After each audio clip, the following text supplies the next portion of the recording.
Hello అండి. ఈరోజైతే నేనైతే అంగన్వాడికి వెళ్ళి బాలామృతం పిండిని అయితే తీసుకొని వచ్చానండి. ఇందులో చాలా ప్రోటీన్స్ ఉంటాయండి. దీన్నైతే నేను వేస్ట్ చేయకుండా ఈరోజైతే దీన్ని అట్టు వేసేద్దామని అనుకుంటున్నానండి. ఇందులో కొంచెం గోధుమ పిండి వేసుకొని తగినంత ఉప్పు, రుచికి సరిపడా లైట్గా ఉప్పు అయితే వేసేసుకోవాలి.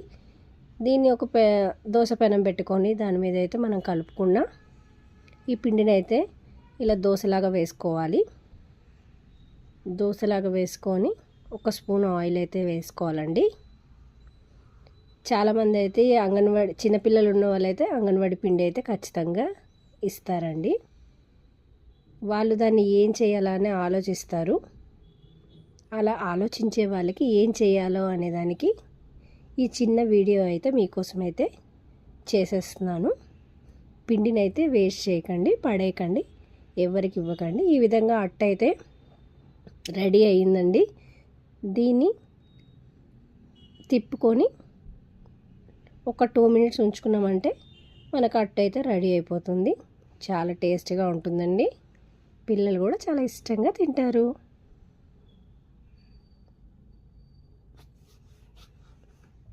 ఈ వీడియో మీకు ఉపయోగపడుతుందని నేనైతే అనుకుంటున్నాను. ఈ విధంగా పిండిని ఇలా చేసుకుంటే చాలా టేస్టీగా ఉంటుంది. పిల్లలు కూడా ఇష్టంగా తింటారు. మీరు ఒకసారి ట్రై చేయండి. ప్రోటీన్స్ చాలా ఉంటాయి కదా, అందుకని.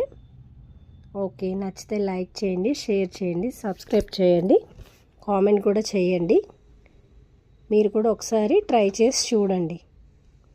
ఎలా వచ్చిందో కామెంట్ పెట్టండి.